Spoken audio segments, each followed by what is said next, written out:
Good evening, ladies and gentlemen. My name is John L. Sanders, and welcome to the John L. Sanders Show. But before we get to our program this evening, I'd like to bring up my sponsor, April Penix of Divine Treats. Hello, I'm April Penix of Divine Treats, CEO. We offer cakes, cupcakes. We do design desserts. We also do weddings. We cater. And for example, we have this rose bouquet right here, and we do anything that you can put your mind to. You can reach us at 404-697-6360. We're also on Facebook at Divine Treats Atlanta. We put the E in treats. Good evening, ladies and gentlemen. Welcome to the John L. Sanders Show. I have two distinguished ladies this evening, so let's get to it. Hello, I'm Senator Donzella James. I'm the senator from the 35th District, God's Country. And I'm Leticia Morton. I have a domestic violence outreach ministry called Angel of God Outreach. Okay, Leticia, let's find out. Give us more about your domestic violence outreach center. Just give the audience and also give the people out wherever they are about what's going on with your organization, how you started your organization. Exactly tell me where you're from first. I'm a native of Atlanta, Georgia. Oh, so you're Georgia Beach, huh? Yes. Okay, amen. Yes. Right. So what made you start this outreach program, and what led you to get this program going on? Angel of God Outreach is an outreach ministry that reaches out to women and men who are victims of domestic violence, rape, molestation, and mental and emotional abuse. It's a ministry that I've had now for 8 years. My story is more on the end of emotional and mental abuse, which made me look more at domestic violence as the physical point of view. Now let me ask you one question. I heard you say men and women. A lot of guys, I would say a lot of guys and a lot of men, you don't really hear that where domestic violence goes on with men. Could you elaborate more on that? Yeah, there are men who are physically abused, and there are a lot of men who also go through mental and emotional abuse. Ms. Morton, tell me more about your organization. My organization is called Angel of God Outreach, which is an outreach ministry that I started 8 years ago. And we reach out to women and men who have been victims of domestic violence, rape, molestation, and mental and emotional abuse. We educate them, inspire them, and show them that there is life after domestic violence. But one of the main goals is to get them to a safe place, teach them the warning signs, because a lot of people are in domestic violence and they don't even know it. Okay, well, let me ask you a question, Ms. Morton. You said men. Can you elaborate more on men? Domestic violence affects men also. There are men who are being physically abused. There are men who are being emotionally and mentally abused. Okay, what about same-sex relationships? It exists in same-sex relationship. Domestic violence is not a racial thing. It's not a gender-based. It's a spirit. It's a spirit of violence. So it doesn't matter if it's same-sex. It doesn't matter if it's black, white, Mexican. Domestic violence is domestic violence. It's a spirit of violence. Okay, Ms. Morton, for instance, if a woman or man is going through the situation, how can they get some help? What we do, the Angel of God Outreach offers one-on-one counseling. But if a woman or man needs immediate help, we're supposed to, of course, get them to a safe place and tell them to call 911. But a lot of victims are not comfortable with calling 911 because of their past experience with the law. But there are hotline numbers. We have the National Domestic Violence Hotline, which is 1-800-621-4673. And we also have 1-800-334-2836, which is the Georgia Coalition Against Domestic Violence Hotline. And, you know, after the show, you can have the numbers will be scrolling on the bottom of the screen. So, and one more other question, have you went to the state legislative to talk about these bills or even get a bill started? There's a bill that is being passed right now, which is the 911 bill, and that is trying to get strangulation classified as a felony as opposed to a misdemeanor. Strangulation such as you just being strangled or? Yes, sir, because that's one of the crimes that is committed in domestic violence, and there's no signs of it. A woman can be strangulated, and there's no signs of the strangulation, and we have lost a lot of women to strangulation. Okay, Senator James, do you have anything to add to that? Well, that's one of the bills that we are looking at right now in the 2014 legislative session. And I'm glad that you and others came up to lobby us last week to educate the other legislators. Some of us have been advocates for women and children and against all kind of violence and abuse against our young people, and as well as all women and elderly.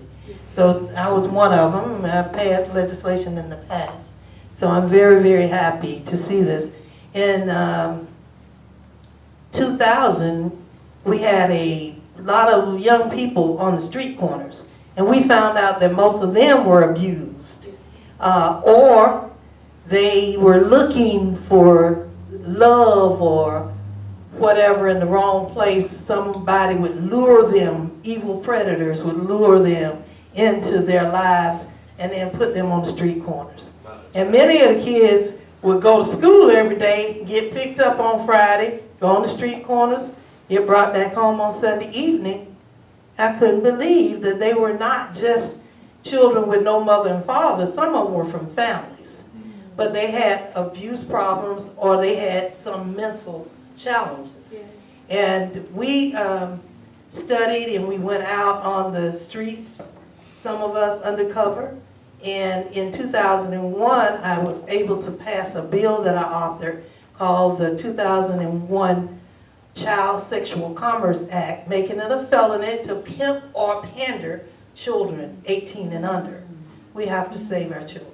So, Ms. Morton, are there children as well as teenagers or young adults also coming to your center, to your outreach program as well?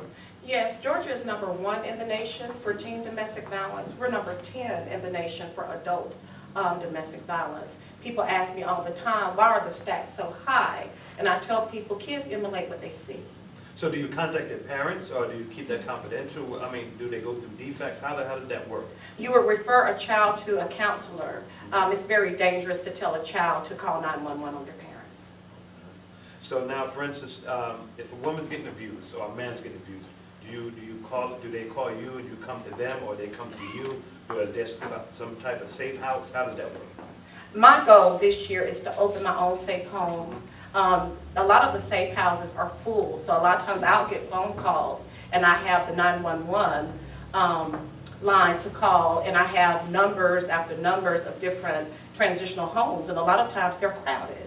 And so a lot of times a woman have to get to a safe place, and that's one of the things that we teach them, to come up with a safety plan, an exit plan, a safe exit plan to get out of a situation. Domestic violence doesn't happen overnight, so a lady knows when she's in it a lot of times. So we advise them to do things like have their birth certificate, their license, the credentials that they need, put that in a very safe place, or put it with someone that you trust, because you can't always call, again, 911, but you will if you can put in your mind a person's house you can go to, or a library or somewhere like that that you can go to until you can get to a safe place. So, okay, so if I just don't know, that's why I'm asking these questions. If a woman's being abused or a man's being abused, I mean, you said get their birth certificate and stuff all together, but what if that abuser's always watching them? I mean, what should they do? I mean, no one is under surveillance 24/7. Okay. A woman is more familiar with her surroundings. That's when I tell people, be very careful about advising a woman to leave. A lot of time, our main goal is to get her to a safe place. But if that abuse is her norm, she knows what's going on in her household. And if you don't have a place to take her, don't just continue to say, well, you need to leave, you need to leave. If you have a safety plan for her, then you can tell her to leave. But until you have a safety plan for her, that's not the best advice to give. now sometimes, sometimes we watch TV or you listen to the radio, other people talk. Now, what if there's a woman that's in love with the man so much she wants to leave, but he says, I'm going to stop beating you, I'm going to stop hitting you, I love you, baby. What should you do? It's a vicious cycle.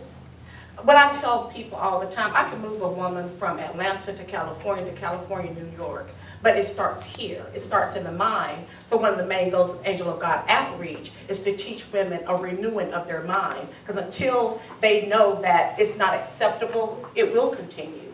And that's one of the main goals, is to have a renewing of your mind. So let me just say one more question. Is there some type of, do you have like a counseling as well there? Yes. Okay, so Dan? I was just going to say how many times I've gotten calls from people who say, help, my husband really loves me, but he gets mad sometimes. So these people are already in denial.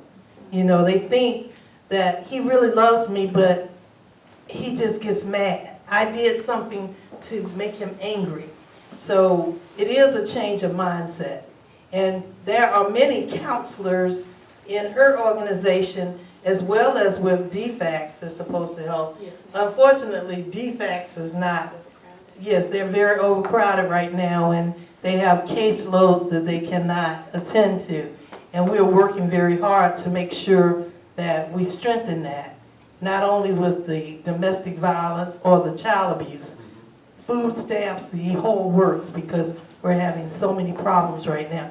And that's why we're having a rally of all those who love the children. It's called Join the Village to Save Our Children. It's our annual child rescue crusade, and we focus on serious problems with our youth every year. We've had bullying, we've had teen driving, we've had, you name it, hazing, et cetera. And this year, we found that the biggest thing is human trafficking or domestic violence. So there are those who are already in the Department of Family Children Services, DFACS. But DFACS has not been able to continue to address all of their needs. So now we have a move not to privatize DFACS, but to make sure that we hire enough social workers and we have the program that can really save these children. I don't trust our children in the hands of some private agency that we have no accountability over. Okay. And one thing that you have to keep in mind too, in physical domestic violence situations, it didn't start out like that. Right. So the manipulation starts first in the mind, So in how the do you, control so of how the would a mind. woman know, I don't know the word know, but how would you, the red flags, how would you know, get the red flags, how you know the red flags when it starts? First of all, love doesn't hurt. Okay. Love doesn't hurt. Mhm. And there are signs like manipulation, control of money, control of finances, control of, a lot of times the manipulation starts with separating them from the people that are closest to them. Verbal abuse, embarrassment, verbal manipulation, all of those are signs of it. So it's, so much has gone on mentally before it even gets to the physical. So the physical is just a lot of times the byproduct of the mental, emotional, and verbal abuse. So by the time it gets to the physical, people say, well, why is she still there? Why is she still there? Well, by the time it gets to the physical, the manipulation is so strong mentally that it's a stronghold that's very hard to break. Ms. Martin, do the victims feel it's their fault? That's usually the reason that most women stay in the relationship due to the manipulation of the mental abuse. Women feel that it's their fault. And then it goes from being abused to going to what we call the honeymoon phase. The honeymoon phase after the abuse is so beautiful. And so most women are looking for a glimpse of hope. So that's the reason it's a vicious cycle, the abuse, the honeymoon phase. She feels everything is going to be all right. And then it goes over and over and over again. A lot of times the women are not financially able to leave if the husband is their main source of survival. If there's kids in the relationship, that is also a factor. So again, when you tell a woman, leave, leave, leave, help her. Help her with a safety plan. And don't get aggravated. A lot of times they have to, women will try to leave 7 times before they finally leave. And the percentage rate of women who are killed is a 75% percentage rate of women who are killed who try to leave. Well, what's the percentage rate of women being, like victims being abused? I don't know the percentage rate. But it's high. But we're number 10 in the nation, and we're number 1 in the nation again for teen domestic violence. And like I said, people ask me why is it the statistics so high with the children? And again, children emulate what they see. And so one of my main goals with Angel of God Outreach also is to reach out to the men and women who are suffering with mental illness. A lot of times people who are abusers don't even know that they're abusing, that they're having abusive behaviors. So let me ask you one more question. Can you be abused by social media as well? I don't understand the Well, question. you know how sometimes when someone's on social media, they talking about people. or Oh, of bullying. course. That's bullying. Bullying, yes, Okay. sir. Okay. Yes, sir. All right, Senator James? I'm very concerned about the young people because many are dating people that continue to beat on them. And the parents are allowing them to go on these dates.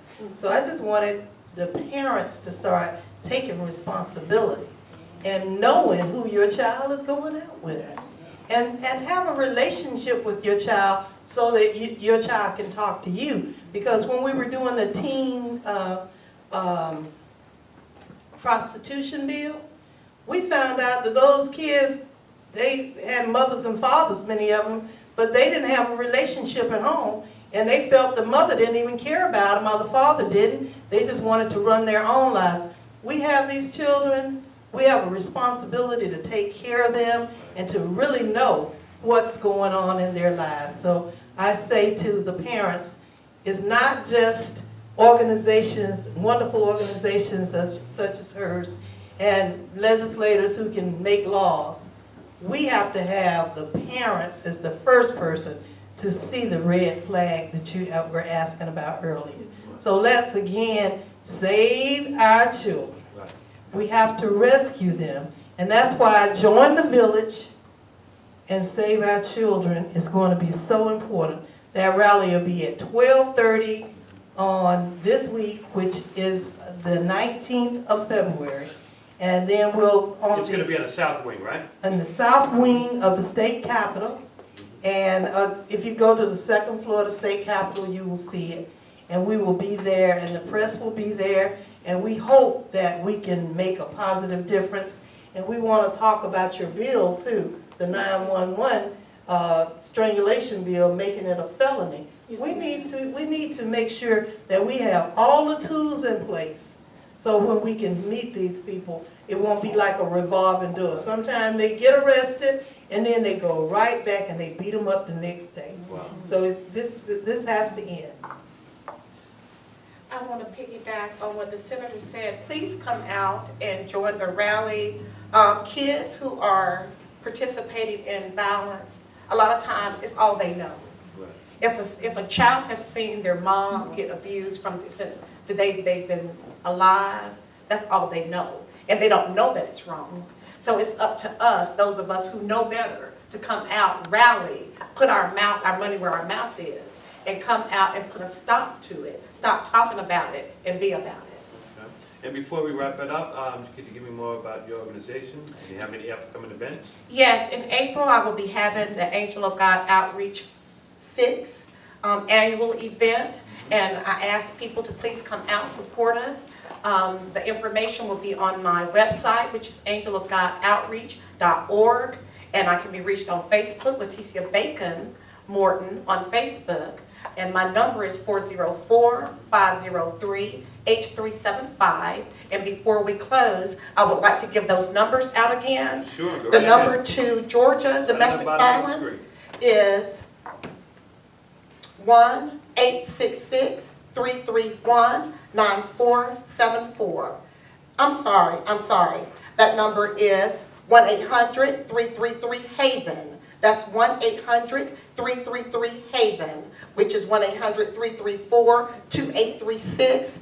And the national hotline number is 1-800-621-4673. And I can be reached at 404-503-8375. And I also offer private one-on-one counseling. Okay, Senator James, do you have a number on the website if someone gets you?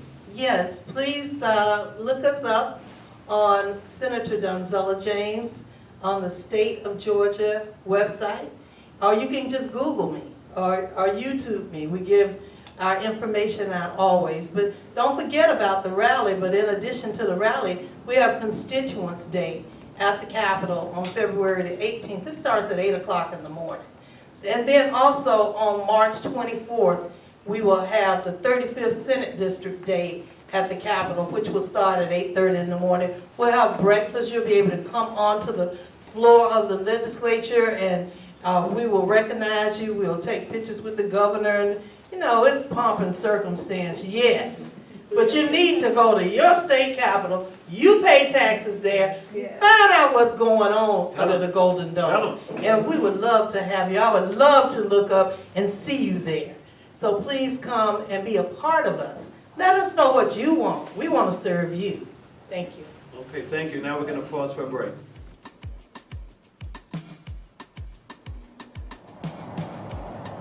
I'm your host, John L. Sanders.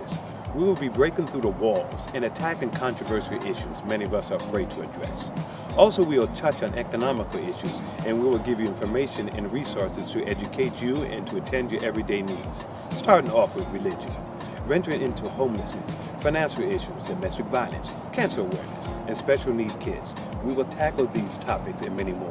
Tune in Sundays at 7 p.m. Eastern, 6 p.m. Central, and let your voice be heard.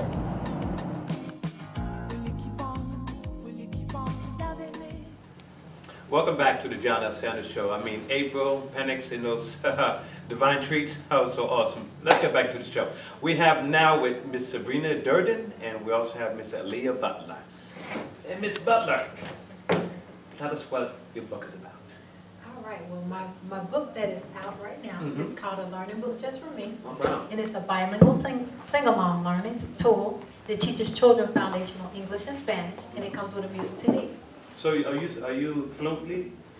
I speak Spanish un poquito. Oh, yo también. Wow, that is so awesome. Enough to teach the children. But it teaches them the foundational tools, like their alphabet, their colors, their days of the week, months of the year, seasons, and shapes.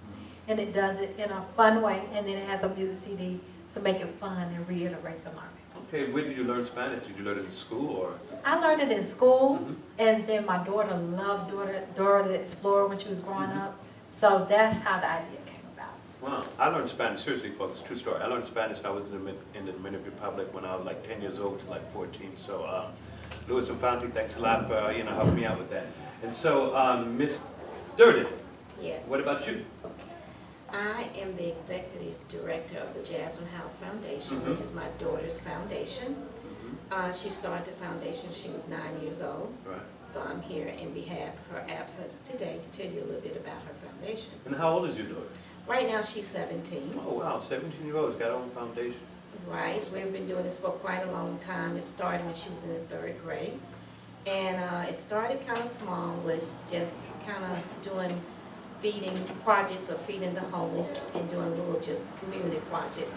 But her vision really started when she was in the 3rd grade. She had 2 friends that were in her class, and one of the little girls were foster care in foster care system, and they got separated. So she came home just very upset and didn't understand why this happened.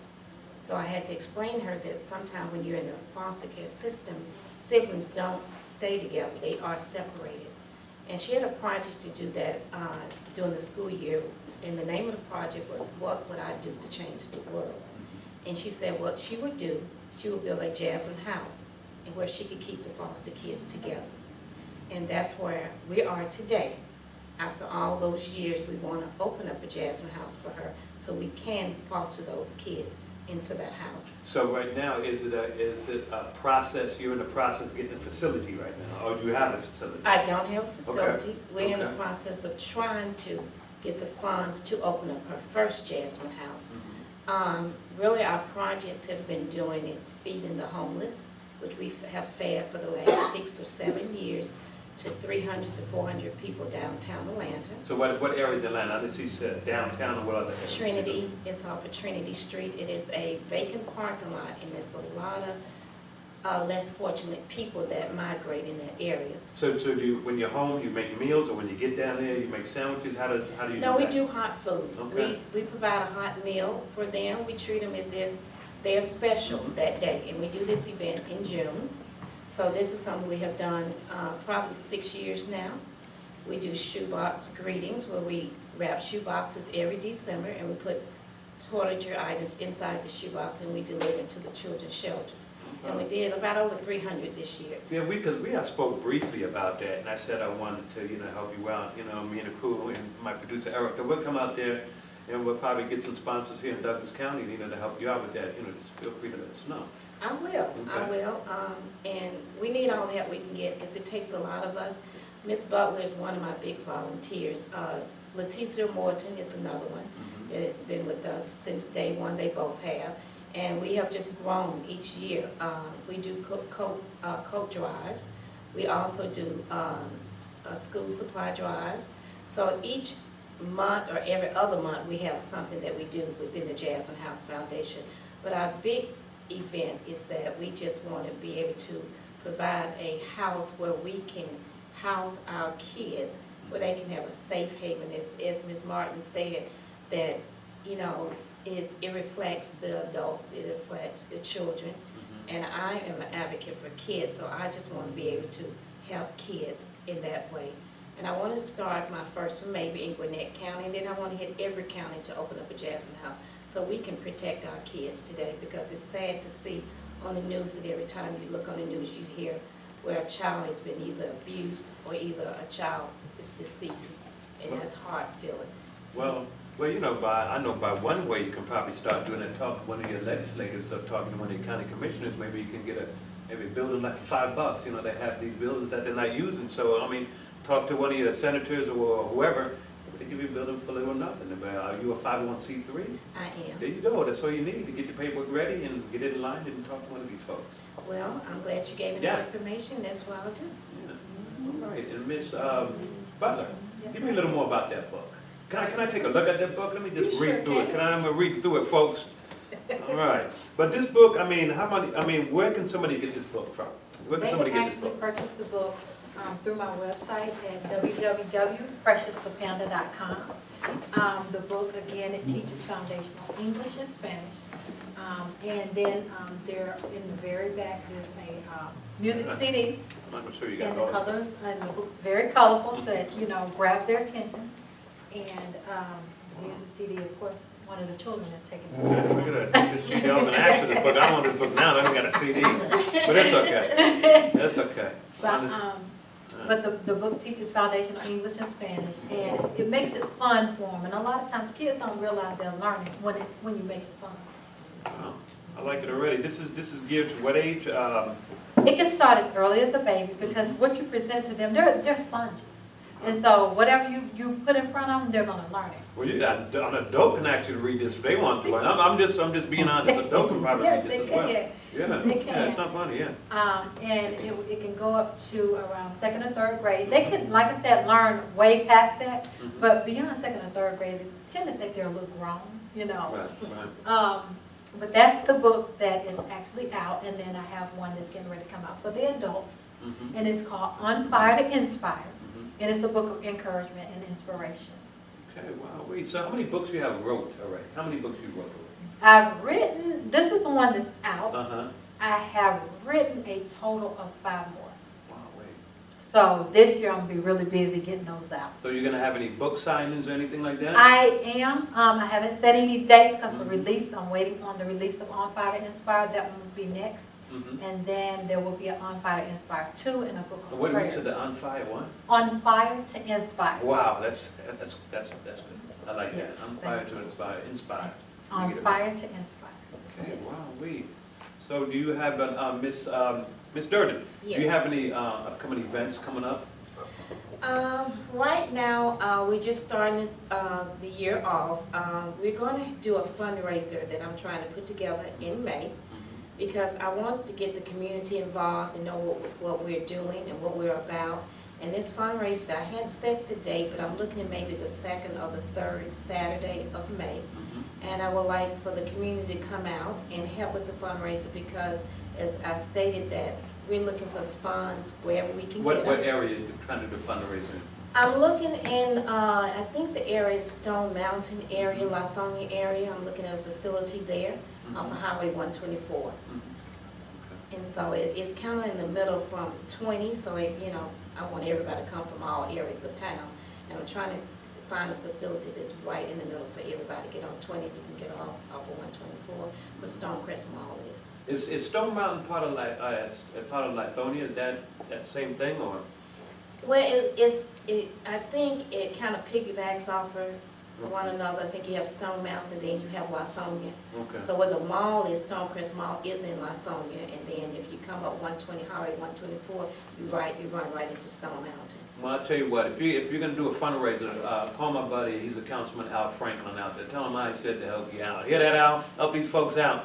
Okay, I will do just that. I'll Okay. let them know that you referred Tell him me. I said. Tell him I Okay. said. Al? Okay. Okay. All right. Anything you want to add, Ms. Butler? Well, I was gonna share a couple of pieces from Okay, well, let's do it. On Fire to Inspire. Let's do it. I want to hear that. I want to get inspired. I want to get on fire. Let's hear it. Let's hear it. All right, one of the pieces that God gave me, you wake me up in the midnight hour giving me these pieces. And so one of the pieces he gave me that has touched so many people's hearts is called The Chosen One. So what I tend to do is have people close their eyes. So I want you to do Oh, this. you want to close my eyes. I want you to close your eyes. Let's hope the contact's going to get stuck in my eyes. I'm just kidding. Let's do it. And I want you to picture, you're no longer hearing Aleigha Butler speak to you. You're hearing the voice of the Lord talking to you. Okay? Very short piece. I want you to just close your eyes and imagine. Now, the Lord is talking to you. You are the chosen one. Yes, I'm talking about you. I love you so much that I chose you. You are an heir to my throne. I have so much in you that I want to bring forth. Speak life, live life. Why? Because you are the chosen one, John. Now you can open your eyes. Oh, okay. Thank you. I'm the chosen one. All right. All right, amen. That's all I can say behind that, amen. I tell you folks, when somebody says amen, That's it, it's a wrap. That's all you, nothing else can follow behind that. I mean, to get religious on public justice, my point of view. Amen. Amen. Okay. Sabrina, how can they reach you? I can be reached at area code 404-957-6916. We can also be reached by email, Jasmine House Foundation @yahoo.com. Website is www.jasminehousefoundation.org. Facebook is The Jasmine House Foundation. www.preciousthepanda.com. And for the new book, On Fire to Inspire.com. That's one I like. That's the one he likes. That's one I like. And the phone number is 678-750-3233. I would like to thank our guests this evening, Miss Sebrina Durden and Miss Aleigha Butler. And please, guys, when this book comes out, please purchase it. Okay, that's it for the John Brown Saturday Show. I'm going to see you next week. We're going to have the first Black African American woman, Miss Dahlia Racine. She's running for Douglas County DA office. So I'll see you next week, and good night.